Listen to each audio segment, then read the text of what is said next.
Practice of ब्रह्मचर्य book की series में आज हमारा तीसरा चैप्टर है, जिसका नाम है intensity of the cravings in different person. किस किस इंसान के अंदर, व्यक्ति के अंदर वासनाओं की कितनी इंटेंसिटी होती है, कितनी ज्यादा उनकी स्ट्रॉन्ग डिजायर होती है, उस बारे में हम बात करेंगे। सबसे पहले हमारा पॉइंट आता है जो कि पैशन है, बहुत ही एक स्ट्रॉन्ग डिजायर है। अब आप बोलेंगे पैशन क्या होता है? बेसिकली पैशन वासना को बोलते हैं और ये काफी एक बहुत ज्यादा स्ट्रॉन्ग इच्छा है, क्योंकि हमने पिछले चैप्टर में जाना था कि ये हर किसी के अंदर इंस्टिंक्टिव होती है, यानी कि जन्मजात होती है। क्योंकि हर कोई, चाहे वो प्लांट हो, चाहे कोई प्राणी हो, चाहे कोई इंसान हो, हर कोई चाहता है कि उसका वंश आगे बढ़े, वो अपना डीएनए इस धरती पे छोड़ के जाए। तो भगवान ने ये जो चीज है हमारे अंदर इनबिल्ट दी है, तो ये कभी खत्म नहीं होती। अगर कोई सोचे कि बिल्कुल खत्म कर देंगे तो बहुत ज्यादा डिफिकल्ट है खत्म करना इसको। तो वो हर किसी में रहती है। माइल्ड डिजायर होती है, लेकिन वो छोटी सी जो डिजायर होती है, जैसे कहते हैं ना कि छोटी सी चिंगारी कब आग का रूप ले ले, कब वो एक विकराल आग बन जाए, किसी को नहीं पता। तो वैसे ये छोटी सी इच्छाएं होती हैं जो कब बहुत ज्यादा काम वासना का रूप ले लेती हैं, इंसान को पता भी नहीं चलता। क्योंकि वो इन इमोशंस जो हैं वो उसके प्रभाव में आके, लस्ट के प्रभाव में आके, फोन देखना, मैस्टरबेट करना, इन चीजों को वो इतनी बार फ्रीक्वेंट रेपिटेशन करता है ना एंजॉयमेंट के लिए, जितना वो करता है उसकी वासना उतनी बढ़ती जाती है और उसी का परिणाम होता है कि वो रेपिस्ट बन जाता है या किसी का रेप कर देता है, या काम इच्छा पूरी ना होने की वजह से वो गुस्से में किसी का मर्डर कर देता है। तो देखा यही जाता है कि जितने भी क्रिमिनल होते हैं जो आज जेल में बैठे हैं, तो कहीं ना कहीं वो इसी दुष्परिणाम के नतीजे के अंदर जेल में गए हैं। क्योंकि जब इंसान की काम की पूर्ति नहीं होती तो उसे गुस्सा आता है और गुस्से में वो क्राइम करता है। एंगर के अंदर ही क्राइम होते हैं, और गुस्से का आना भी तभी होता है जब इंसान का ब्रह्मचर्य नाश होता है। जो इंसान सेलिब्रेसी फॉलो नहीं कर पाता वो हमेशा गुस्से में रहता है, फ्रस्ट्रेट रहता है, और अपनी बर्बादी के लिए वो हमेशा दूसरों को ही ब्लेम करता है, कंप्लेन करता है। That's a no. ठीक है, ब्रॉडर सेंस में इसकी बात करते हैं तो ये बहुत ही ज्यादा एक स्ट्रॉन्ग डिजायर है, काम वासना की बहुत ही ज्यादा एक तगड़ी इच्छा होती है, जिसपे कंट्रोल कर पाना हर किसी के बस की बात नहीं है। चाहे मेल है चाहे फीमेल है, हर कोई इस समस्या से आज के समय में पीड़ित है। किसी किसी में देखो, जब पैशन की बात करते हैं वो दो प्रकार की चीजें हैं, एक वासना भी होता है, पैशन का मतलब एक जज्बा भी होता है। जैसे कईयों में जज्बा होता है बचपन से कि हमें देश की सेवा करनी है, कईयों में जज्बा होता है कि हमें भगवान को प्राप्त करना है, कईयों में जज्बा होता है कि हमें बुक पढ़नी है, और कईयों का जो जज्बा होता है ना, वो जब गलत दिशा में चलता है तो वो वासना का रूप धारण कर लेता है। वासना की पूर्ति भी जज्बा ही है, जिसमें इंसान में बहुत ज्यादा लस्ट, स्ट्रॉन्ग सेक्सुअल एपिटाइट होती है। भी सीधी सी बात है, जो इंसान इन क्रियाकलापों में रहेगा तो उसके दिमाग में तो सारा दिन लस्ट चलेगी ना। वो लड़कियों को ऑब्जेक्टिफाई करता है, लड़की उसके लिए कोई माँ का रूप थोड़ी है, वो तो उसको एक शरीर के रूप में देखता है ना। तो जहाँ पे शरीर का रूप आता है वहां पे जो इमोशन जो होते हैं वो लव की जगह लस्ट का रूप ले लेते हैं। और लव में और लस्ट में बहुत अंतर होता है।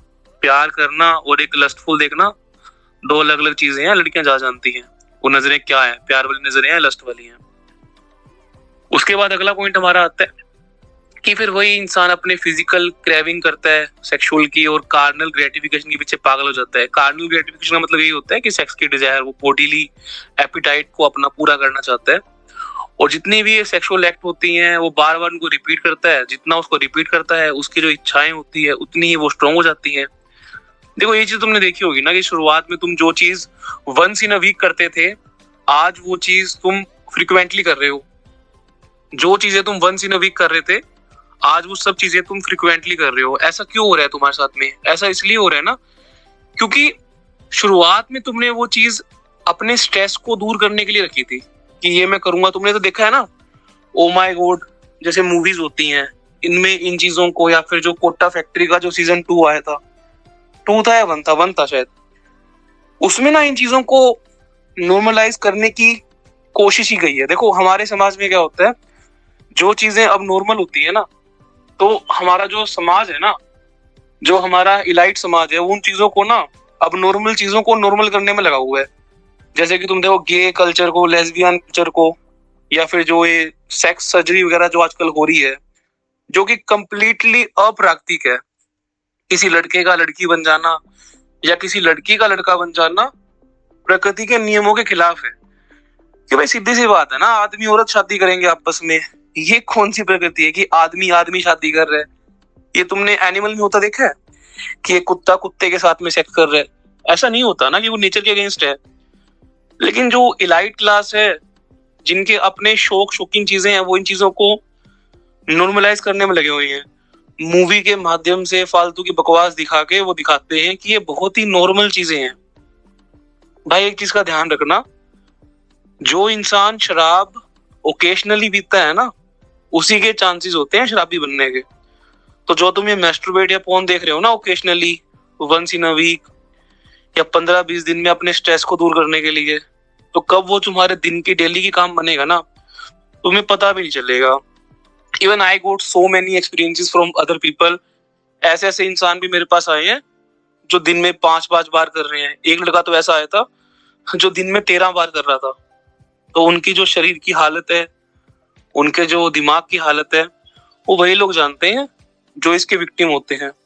बाकी इन चीजों को नॉर्मलाइज करना बिल्कुल भी सही नहीं है। उसके बाद अगला पॉइंट हमारा आता है कि जो वासना होती है ना, ये बेसिकली अविद्या का प्रोडक्ट है। यानी कि जितने भी जो इग्नोरेंट लोग होते हैं ना, उनके अंदर ये वासना ज्यादा होती है। वैसे होती तो हर एक के अंदर है, ऐसा नहीं है, लेकिन इग्नोरेंट की जो हमारी सेंस है ना, यहाँ पे देखो, इग्नोरेंट का अर्थ होता है जो जागरूक नहीं है, जो कॉन्शियस नहीं है। अगर तुम उसको इस बात से जोड़ रहे हो कि जो ज्यादा पढ़ा लिखा होगा ज्यादा अवेयर होगा, नहीं, ज्यादा पढ़ा लिखा होना मैटर नहीं करता। अवेयरनेस जो होती है, जागृति होती है, उसका पढ़ाई के साथ कोई संबंध नहीं है, वो व्यक्ति के अंदर से आती है, वो उसका आत्म अनुभव होता है। जैसे कबीर जी थे, तो वो बेशक पढ़े लिखे नहीं थे, लेकिन उनको जागरूकता थी, उनको अवेयरनेस थी, तो वो इग्नोरेंट नहीं थे। अवेयर इंसान में और इग्नोरेंट इंसान में यही फर्क होता है कि अवेयर इंसान जो होता है वो जागृति में सारा कार्य करता है, लेकिन जो इग्नोरेंट इंसान होता है ना, वो अविद्या के प्रभाव में आके सारे काम करता है। उसके बाद हमारा अगला पॉइंट है इसके अंदर कि जो ये जितने हमारे विकार, नेगेटिव विकार हमारे माइंड में होते हैं ना, ये सब अविद्या का ही कारण है कि हमने खुद को इग्नोर किया हुआ है। स्पिरिचुअली हम चीजों को लेके कहीं कनेक्ट नहीं है, हम अपने आप में लगे हुए हैं, अपनी चीजों में लगे पड़े हैं, माया के प्रभाव में। और वैसे भी हम कलयुग के अंदर हैं, कलयुग में जो चीजें हैं, काम, वासना, इनका जो असर है बहुत ज्यादा होगा। जैसे कि तुम आज देख ही रहे हो कि इंस्टाग्राम पे गंदगी भरी पड़ी है, सब नाच रहे हैं, अपना शरीर दिखा रहे हैं, नंगे हो रहे हैं। वो क्या हो रहा है उससे? सामने वाला जो इंसान, जो नाचने वाला है, वो तो पैसा कमा रहा है, लेकिन जो देखने वाले है वो बर्बाद हो रहे हैं। वो मेंटली बर्बाद हो रहे, फिजिकली बर्बाद हो रहे हैं। लेकिन जो हमारा अंदर का आत्मन है ना, जो हमारे अंदर की चेतना है, जो एवरलास्टिंग हमारे अंदर का नेचर है, वो एकदम प्योर है, वो बियॉन्ड द जेंडर है, वो उससे मेल फीमेल कोई मैटर नहीं करता, क्या आदमी क्या हो रहा है। तो आत्मन जो होता है सबके अंदर होता है। वो तो शरीर का डिफरेंस है ना, आत्मा का जेंडर थोड़ी होता है। जैसा हमारा शरीर है वैसे हमारे इमोशंस होते हैं। एक शरीर डिसाइड कर रहा है कि मैं मेल हूं या फीमेल हूं, लेकिन मेरे को तो नहीं पता ना कि मैं लास्ट बर्थ में क्या था। इस जन्म में मुझे मेल की बॉडी मिली, तो मेरे घर वालों ने जो मेरा नाम है वो मेल के रूप में रख दिया।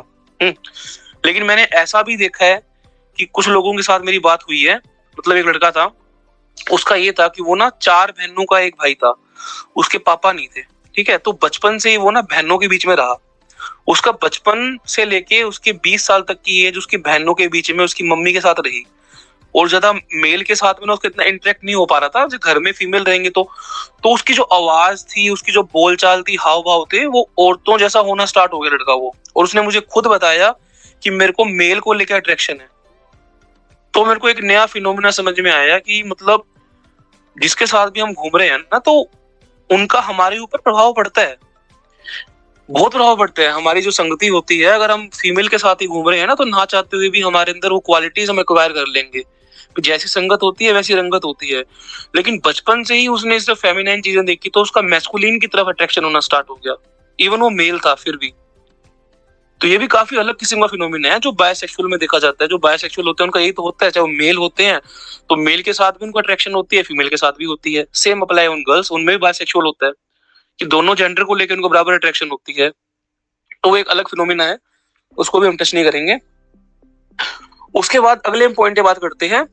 इवन जो ब्रह्मा है, जो हमारे क्रिएटर हैं, उनको भी नहीं पता कि जो वासना है इसका क्या स्थान है, ये कहाँ पे रहती है वासना हमारी।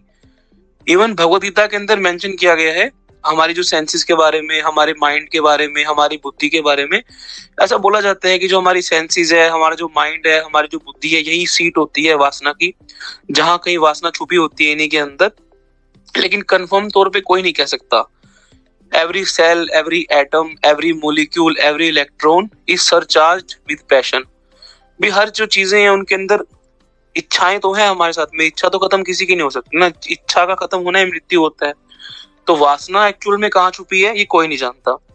लेकिन जो वासना है वो एक वृत्ति है, वो एक प्रकार की मोडिफिकेशन है जो हमारे मन रूपी सागर से निकलती है, और ये उसी के अंदर अधिक पाई जाती है जिसके अंदर जो रजोगुण होता है प्रीडोमिनेंट होता है। जैसे हमने पिछली बार बात की थी ना कि इंसान में 3 तरह के गुण होते हैं, उनमें राजसिक होते हैं, तामसिक होते हैं, सात्विक होते हैं।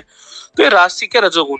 अब रजोगुण क्या होता है, जो राजसिक फूड खाते हैं, जैसे मीट खाता है, फिश खाता है, एग खाता है, या राजसिक बन ठन के रहता है ना, परफ्यूम में लगाना, सेंट लगाना, या फिर अच्छे कपड़े पहन के रहना, जीन्स वगैरह, टाइट छोटे कपड़े जो भी हैं।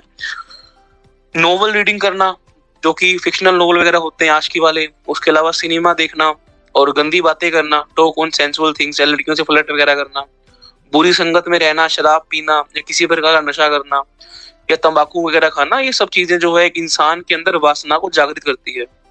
तो ये सारी चीजें ना इंसान में ये काम रूपी जो वासना है उसको बढ़ाती है, और जो इंसान जो ये सब करते हैं ना उनमें वासना जो है वो काफी अधिक पाई जाती है कंपेरेटिवली टू दोज जो सात्विक चीजों में है या जो भगवान से कनेक्टेड है। वासना सब में होती है। जो इंसान नॉर्मल जो हाउस होल्ड वाला इंसान होता है उसमें ही वासना होती है, या जो एक एस्पेरेंट है, जो स्पिरिचुअल सीकर है, उसमें भी होती है। फर्क केवल इतना होता है कि जो हाउस होल्ड वाला होता है ना उस चीज को कंट्रोल नहीं कर पाता, लेकिन जो स्पिरिचुअल सीकर होता है ना उस चीज को कंट्रोल कर लेता है। उसका इसके ऊपर काफी ज्यादा कंट्रोल हो जाता है जो सीकर होते हैं।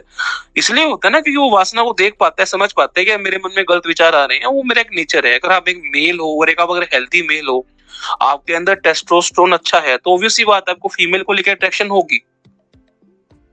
भ्रम ऋषि तो नहीं हो ना आप, कोई सिद्ध सन्यासी तो नहीं हो जो आपका पूरा खुद पे कंट्रोल हो गया। तो एक हेल्दी मेल हो तो ऑब्वियस सी बात है अट्रैक्शन होना।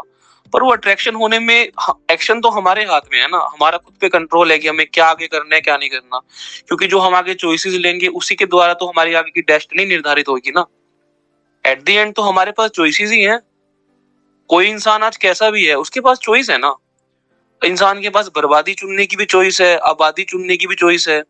अब कोई इंसान है यहाँ बैठ के मेरा लेक्चर सुन रहा है तो वो उसने चॉइस ली है कि खुद को आबाद करना है। अब इसी समय पे कोई इंसान फोन देख के मैस्टरबेट कर रहा होगा, वो खुद को बर्बाद कर रहा है।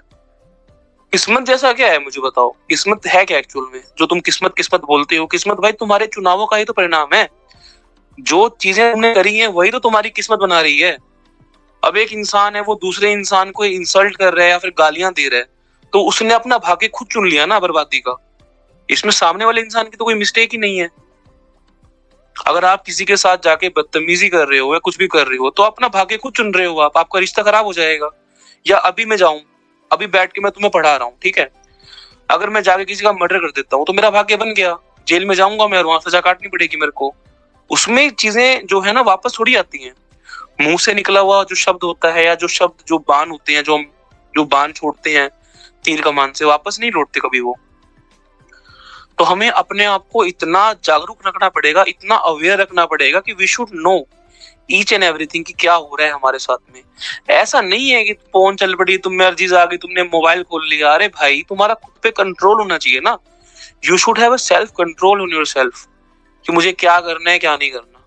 अब कोई इंसान आ रहा है मुझसे बदतमीजी कर रहा है, आई नो दैट क्या सामने वाला इग्नोरेंट है, वो ज्ञानी है, वो मैं सिंपली उसको ब्लॉक करता हूँ अपनी साइड से, मैं रिएक्शन ही नहीं देता मैं। क्योंकि मैं सामने वाले को चीजों को समझता हूँ, मैं चीजों को मेरे मन में पता है मुझे कि यार कि सामने वाला क्या कर सकता है क्या नहीं कर सकता। नाउ वी आर अवेयर ना।